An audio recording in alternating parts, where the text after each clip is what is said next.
할렐루야. 우리 주님의 놀라운 평화가 여러분의 심령과 가정과 일터 위에 흘러 넘치시기를 축복드립니다. 앞뒤 좌우에 있는 교우들께, 가정에서는 가족들께 해피 뉴 이어, 새해 복 많이 받으십시오. 서로 축복의 인사를 좀 해주시기 바랍니다.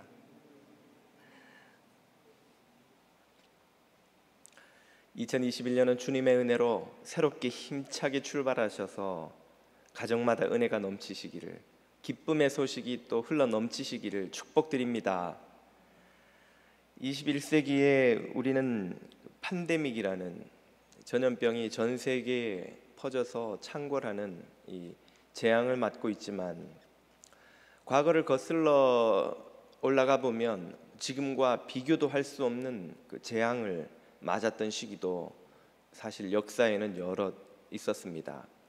14세기 중세 유럽을 초토화시킨 전염병 팬데믹이 있었는데요, 유럽을 침공했던 몽골 군대가 가져다 준 재앙이죠. 그 흑사병 바이러스, 흔히 패스트라고도 하는 흑사병 바이러스가 유럽을 강타합니다. 보건, 의료에 대한 지식이 없던 시절, 이 흑사병에는 걸리면 다 죽는 줄 알았습니다.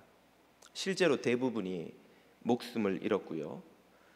학자들의 추산으로 최소 7,500만에서 2억 명이 목숨을 잃은 것으로 역사에 보고가 됩니다. 적게 잡아도 당시 유럽의 인구의 3분의 1이 이 흑사병으로 목숨을 잃었습니다. 그 인구수를 회복하는데 이후에 무려 200년이 걸렸다고 합니다. 이 가공할 만한 공동체가 직면한 재앙을 맞이한 이 중세 교회의 메시지는 무엇이었을까요? 중세 교회는 대중을 향하여서 이 모든 질병, 이 흑사병 팬데믹은 인간의 죄에 대한 하나님의 진노 때문이라고 가르쳤습니다. 그러니 오로지 이 팬데믹에서 구원받을 방법은 인간의 회개밖에 없다, 그렇게 선포했던 것이죠. 교회의 메시지를 들은 대중들은 어떻게 반응했을까요? 부자들은 자신들의 죄를 용서받기 위해서 큰 돈을 헌금해서 교회를 새로 건축하고 또 교회당을 아름다운 미술품으로 장식했습니다. 돈이 없었던 가난한 빈자들, 대중들은 고행을 선택했습니다. 돈으로 어떻게 할 방법이 없으니 몸으로, 요즘 속된 말로 몸으로 때운 것이죠.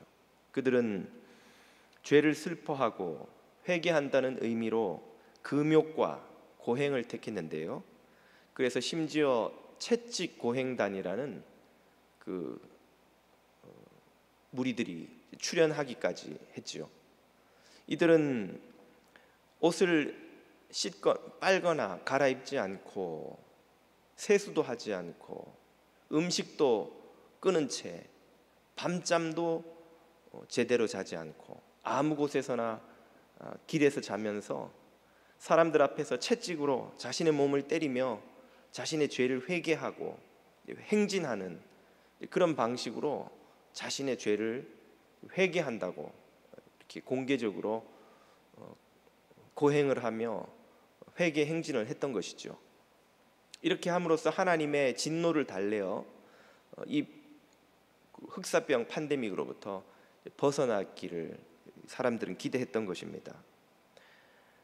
그러나 이런 방식은 의도치 않은 결과를 낳았는데요, 그렇지 않아도 만연한 빈곤 때문에 대부분의 대중들이 만성적인 영양실조 상태에 있던 그 중세의 유럽인들이 그나마 먹던 음식도 제대로 섭취하지 않고, 잠도 자지 않고, 아무 곳에서나 비위생적인 곳에서 자며, 또 씻지 않고 세탁하지 않고, 거기다가 자기 몸을 거친 채찍으로 때려서 생긴 상처에서 염증이 나기 시작하고, 결과적으로 이들은 바이러스에 감염되기 더 쉬운 환경을 만들어서 이 흑사병의 숙주가 되어 병을 더 빨리 퍼뜨리는, 참 웃지 못할 불행한 결과를 가지고 오게 된 것입니다.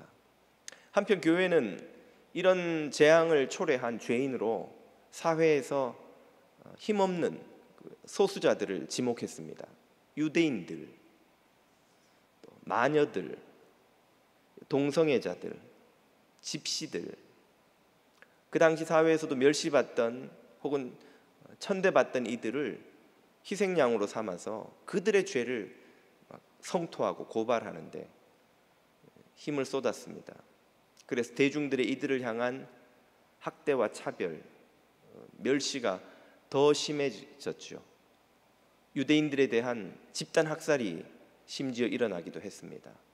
마녀는 대부분 여자였으니 강자들의 요구에 응하지 않는 많은 여자들이 마녀로 지목받아서 제대로 된 조사도 없이, 조사를 한들 마녀를 판정하는 것이 무슨 객관적인 기준이 있었겠습니까? 그저 권력자들의 말 한마디에 달린 것이죠. 그렇게 억울한 여자들이 마녀로 몰려 화형을 당하고, 소수자들, 집시들, 이민족들, 요즘으로 치자면 이민자들이 많은 학대와 차별을 받았습니다. 무지와 광기가 이렇게 유럽을 휩쓸던 시절에도, 그러나 교회가 마땅히 나아가야 할 그 시대에 책임을 감당해야 할 방향을 보여준 나침반과 같은 선각자들이 없지는 않았습니다. 그들은 바로 종교개혁자들입니다. 16세기 독일에 흑사병이 퍼져서 엄청난 사람들이 희생되자 일부 종교인들은 하나님의 진노로 임한 흑사병이니 그 진노를 풀기 위해서는 우리가 병을 피하면 안 된다고, 그 병으로 우리가 고통을 받아야 된다고 그렇게 가르치는 이들도 있었습니다. 그 자신도 두 동생과 두 딸을 흑사병으로 잃은 종교개혁자 마틴 루터는 이들의 주장에 반박하면서 1572년 치명적 흑사병으로부터 피할 수 있는가 하는 제목의 소책자를 발간합니다. 그 책에서 그는 이렇게 쓰고 있습니다. 전염병조차도 하나님의 뜻 안에 있는 것이지만 그것을 퍼뜨리는 것은 하나님이 아니라 마귀입니다. 집에 불이 나면 하나님의 심판이라며 타 죽어야 합니까? 물에 빠지면 하나님의 심판이라며 익사해야 합니까? 만일 누군가 불이나 물이나 고통 가운데 있다면 나는 기꺼이 뛰어들어 그를 구할 것입니다. 그는 이 전염병을 하나님의 심판으로 여기고 무기력하게 그 병을 받아들이는 것이 마땅한 태도가 아니라 이 병을 피하기 위해 할 수 있는 모든 노력을 기울여야 한다고 말합니다. 그리고 그가 제시한 방법은 400년이 지난 오늘날 듣기에도 대단히 합리적인 상식에 기초한 것이었는데요. 계속해서 이렇게 씁니다. 약을 먹고 집과 마당과 거리를 소독하십시오. 꼭 가야 할 장소나 꼭 만나야 할 사람이 아니라면 피하여 감염되지 않도록 하십시오. 혹시라도 나의 무지와 태만으로 이웃이 죽임을 당해서는 안 되기 때문입니다. 이것이 21세기의 어느 정부가 국민들에게 준 방역 지침이 아닙니다. 무려 400년 전에 중세 사회와 교회가 무지와 어리석음 가운데 있을 때에 종교개혁자가 주창한 해결책이죠. 자신들을 개신교회라고 칭하면서 개신교의 문을 연 이 종교개혁자들의 가르침을 400년이 지난 오늘날에도 이해하고 있지 못한 이들이 있는 것을 보면 오늘날 교회에 만연한 무지와 오만을 깨뜨리는 것이 얼마나 어려운 일인가 새삼 깨닫게 됩니다. 그는 또한 고통받는 이웃을 돕는 것이야말로 교회의 사명이라고 주창합니다. 그러나 만일 이웃이 나를 필요로 하면 나는 언제든지 거절하지 않고 달려갈 것입니다. 이것이 하나님을 두려워하는 진짜 믿음입니다. 우리는 이해할 수 없지만 하나님을 시험하지 말고 신뢰해야 합니다. 병들어 죽어가는 사람들에게 힘과 위로가 되어주고 죽기 전에 성찬을 베풀어주는 선한 목자가 필요합니다. 모든 성도들이 주 예수 그리스도를 돌보듯 병자를 돌보는 일에 나서야 합니다. 이러한 섬김은 의무가 아니라 오직 하나님께 받은 은혜로 행해야 합니다. 이 책의 일부만 요약해서 읽어 드렸습니다만 전체 소책자를 정리하자면 교회는 하나님의 진노를 무기로 사회의 무지나 편견, 두려움, 광기를 퍼뜨려서는 안 된다는 것이죠. 그리고 이런 재앙과 위기의 시대에 교회는 마땅히 바른 믿음과 건전한 이성 위에 서서 전염병과 싸워야 된다고 주장합니다. 또한 교회는 고통받는 이웃의 곁을 지키는 공동체라야 한다고 덧붙이고 있습니다. 대부분의 종교개혁자들이 이 루터와 같은 입장, 또 같은 믿음을 가졌는데요. 그 중에 한 사람이 스위스의 종교개혁자 찌빙글리입니다. 1520년에 쥐리히에 흑사병이 번져서 한 달 만에 도시 인구 7,000명이 2,000명으로 줄어들었습니다. 한 달 만에 7,000명 중에 5,000명이 목숨을 잃은 것이죠. 많은 사람들이 가족을 버리고 병에 걸린 가족들을 버려두고 도시를 탈출했습니다. 그때 찌빙글리는 루터가 믿고 가르쳤던 것처럼 그 자신이 버림받은 환자들을 돌보다가 자신도 흑사병에 걸려 2달 동안 사경을 헤매다가 하나님의 은혜로 기적같이 치유를 받습니다. 그는 자신의 경험을 담은 역병가라는 제목의 찬송가를 만드는데요. 그 1절에서 그는 자신이 겪은 죽음의 고통을 이렇게 쓰고 있습니다. 주님 도와주십시오. 죽음이 문 앞에 왔습니다. 저를 죽이고 있는 이 화살을 빼주옵소서. 통증과 두려움이 저의 육체와 영혼을 사로잡았습니다. 혀는 움직이지 않고 모든 감각이 마비되었습니다. 그러나 저는 당신의 뜻이라면 죽음도 받아들일 수 있습니다.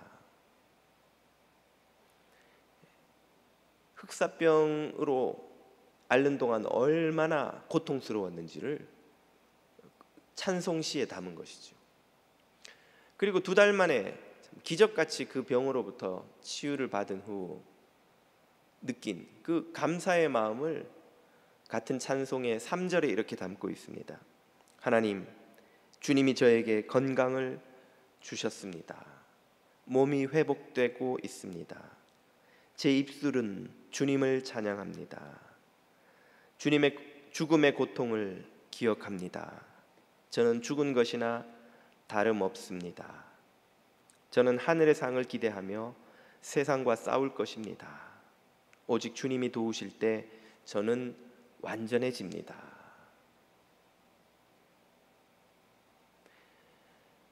찌빙글리는 고통의 시대를 맞는 교회가 그리고 성도들이 어떤 역할을 감당해야 하는지를 그의 몸으로 실천으로 잘 보여주었습니다.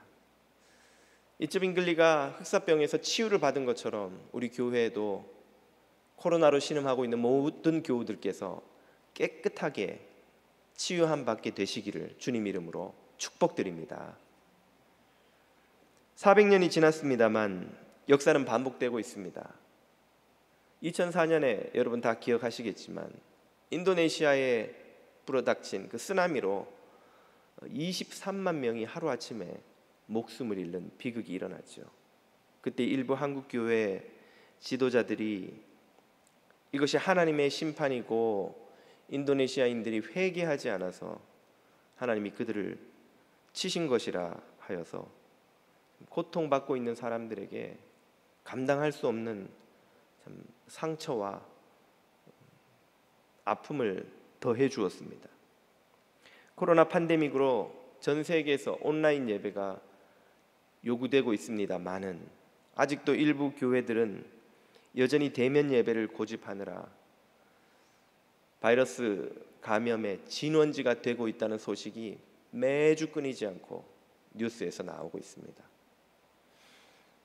일부 교회는 여전히 심판의 메시지를 내세워 사람들에게 두려움과 죄책감을 주고 이를 이용해 사람들을 통제하려 합니다. 일부 교회는 여전히 이런 고통스러운 지경에서도 소수인종들, 소수자들, 외국인을 향한 혐오와 정죄의 메시지를 퍼뜨리고 있습니다. 그렇지 않아도 바이러스로 고통받고 있는 시대에 교회가 퍼뜨리는 무지와 편견의 바이러스로 더 고통받게 해서야 되겠습니까? 팬데믹은 2021년에도 하루아침에 사라지지는 않으리라고 모두 보고 있습니다.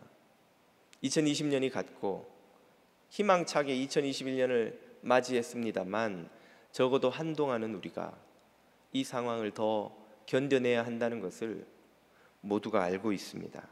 이런 시대에 세상을 향해 교회는 어떤 메시지를 전해야 할까요? 그리고 세상 속에서 교회는 어떤 역할을 해야 할까요? 그 답이 바로 오늘 본문 로마서의 말씀입니다. 12장 15절은 이렇게 말씀하시죠. 즐거워하는 자들로 함께 즐거워하고 우는 자들로 함께 울라. 즐거워하는 사람이 있으면 함께 기뻐하고 우는 자들이 있으면 그 곁에서 함께 고통을 나누어라. 이 로마서의 사도 바울의 말씀은 바로 예수 그리스도께서 이 땅에 오셔서 행하신 삶의 모범입니다. 예수님은 먼저 즐거워하는 자들과 함께 즐거워하신 분이었습니다. 예수님은 당신을 초청하는 잔치집이 있으면 거절하는 법이 없이 그들과 함께 기쁨을 누리셨습니다. 우리가 알다시피 가나의 혼인잔치에 가셔서 떨어진 포도주를 물로 만들어 주셔서 그 잔치집 사람들을 얼마나 즐겁게 해주셨는지요. 예수님은 당신을 초청하는 이들의 부름이 있으면 거절하는 법이 없이 제자들과 함께 가셔서 함께 먹고 마시며 즐거워하셨습니다.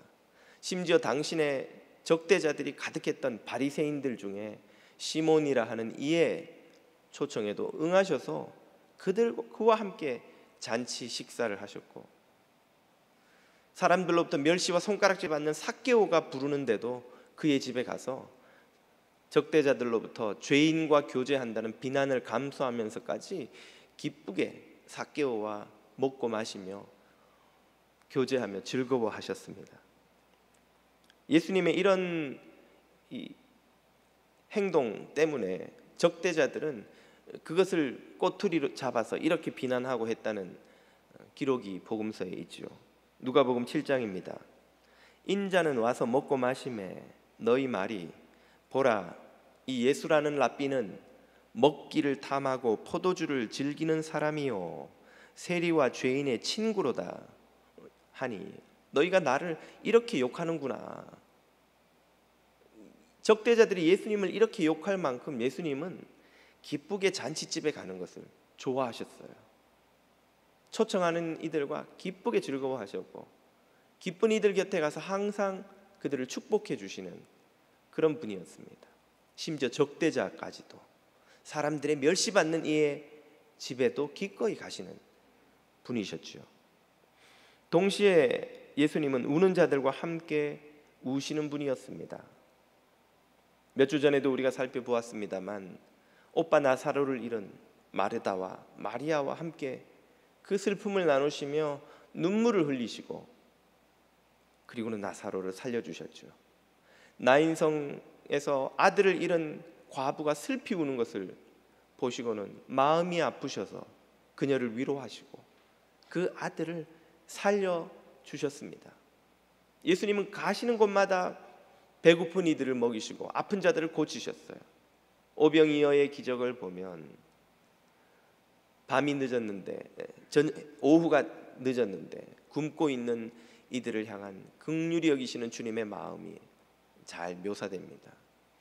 그리고 예수님은 가는 마을마다 사람들이 그 예수님을 만나러 나오는 것을 보시고 그 병자들, 몸과 마음과 영혼의 병을 가진 이들을 긍휼히 여기시고 치유해 주셨습니다.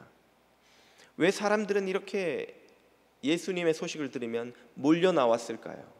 당연히 예수님의 능력 때문이었지만 그에 더해서 예수님은 그들을 불쌍히 여겨주시는, 긍휼히 여겨주시는 분이었기 때문입니다.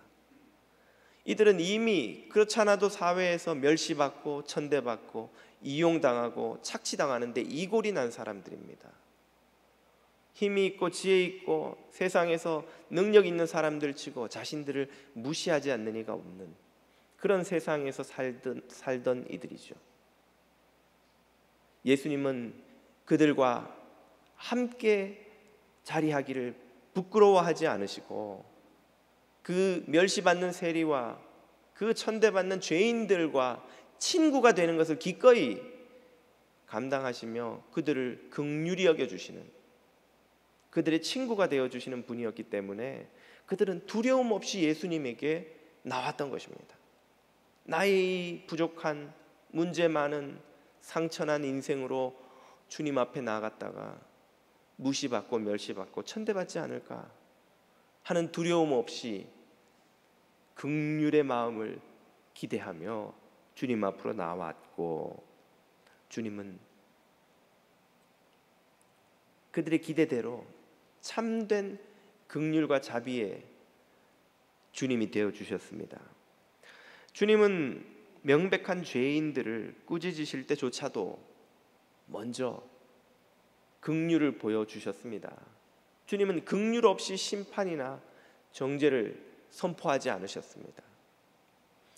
나도 너를 정죄치 아니하노니 가서 다시는 죄를 범치 말라 하고 가늠하다 현장에서 잡혀온 여인을 경계할 때조차도 먼저 그녀를 돌을 던 위선자들의 심판으로부터 건져 주셨습니다. 더 심한 것이 생기지 않도록 이제 다시는 죄를 짓지 말라 하고 경고하시는 그 순간조차도 베데스다 연못가에 있던 38년 된 병자를 긍휼히 여기시고 먼저 고쳐주셨습니다. 예수님의 심판은 항상 긍휼과 함께, 예수님의 꾸지람은 항상 불쌍히 여기심과 함께 했었습니다. 예수님은 긍휼 없이 심판을 선포하신 적이 없지요. 바로 이것이 오늘날 교회가 회개와 심판을 선포할 때조차 잊어서는 안 되는 교훈입니다. 긍휼이 없는 심판은 저주요 폭력이 됩니다. 진리는 항상 사랑과 동행합니다. 어김없이 2021년이 우리에게 찾아왔습니다. 당분간 우리가 이런 고통을 더 견뎌내야 할 터인데 이 시대에 교회의 사명이 있다면 무엇일까요? 그것은 예수님이 하신 것처럼 이 세상에 위로와 소망을 주는 것입니다. 우는 자와 함께 우는 것이지요. 고통받는 자 곁에 함께 고통받는 것입니다. 그래서 올해 표어는 위로와 소망을 주는 교회입니다. 교회가 세상에 주는 것이 정죄와 두려움이 아니라 위로와 소망이어야 한다는 말이죠.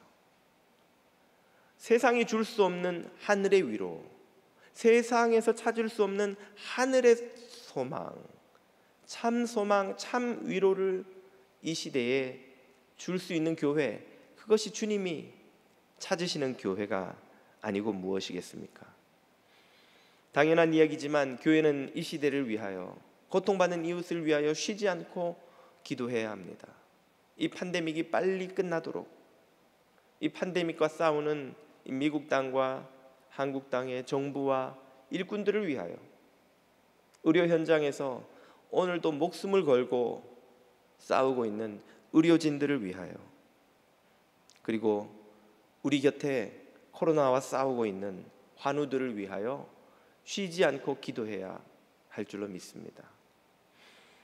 무엇보다 교회가 이 시대에 그릇된 편견과 정죄를 퍼뜨려서는 안 됩니다. 코로나 환자들을 정죄의 시선으로 바라봐서는 안 된다는 말이죠. 누가 그럴까 싶지만 한때 한국 교회에서는 하나님이 복을 주시면 우리는 아프거나 실패하거나 하는 일 없이 다 모든 것이 잘 된다 하는 가르침이 퍼졌던 적이 있습니다. 그래서 병에 걸리거나 사업에 실패하는 것은 그의 믿음 없음이나 혹은 불신앙, 죄 때문이라는 암묵적인 생각이 퍼져 있었던 것이죠. 종종 교우들이 아파서 병원에 입원하면 신방을 가서는 말하기를, 권사님 혹시 회개하지 않은 죄가 있는지 한번 기도해 보세요. 하나님 앞에 혹시 고백하지 않은 죄가 있습니까? 그렇지 않아도 몸이 아픈 사람의 마음까지 후벼 파고 신방하고 오는 것이죠. 그릇된 편견이 한때는 교회를 통해서 퍼지기도 했습니다. 이럴 때일수록 교회는 사회적 약자들에 대한 긍휼의 시선을 잊지 말아야 합니다. 얼마 전에 한 흑인 의사가 코로나에 걸려 죽어가기 전에 자신의 SNS에 올린 글이 화제가 되었습니다. 자신이 의사니 자신의 몸에서 일어나는 그 코로나 증세가 점점 심해지는 모든 것을 누구보다 잘 아는데 의료진에게 아무리 요청을 해도 제대로 된 조치를 해주지 않더라는 것이죠. 자신이 흑인이기 때문에 차별을 받고 있다고 그는 억울해하고 분통을 터뜨립니다. 자신이 의사인데도 이런 대우를 받는다면 의사라는 그런 직함이나 사회적 지위조차 없는 수많은 유색 인종들이 도대체 어떤 대우를 받으며 이 병과 싸우고 있겠느냐고 그는 성토하다가 결국 그 자신도 목숨을 잃었습니다. 우리가 알다시피 뉴스를 통해서 이 코로나 팬데믹이 유색 인종과 빈곤 계층에 훨씬 치명적인 결과를 가지고 온다는 것을 통계로 여러 차례 보지 않았던가요? 교회는 작지만 경제적 어려움에 처한 이들을 돌아보는 노력도 멈추어서는 안 됩니다. 작년 3월 코로나 팬데믹이 시작되고 우리 교회는 긴급 푸드 드라이브 사역을 시작했습니다.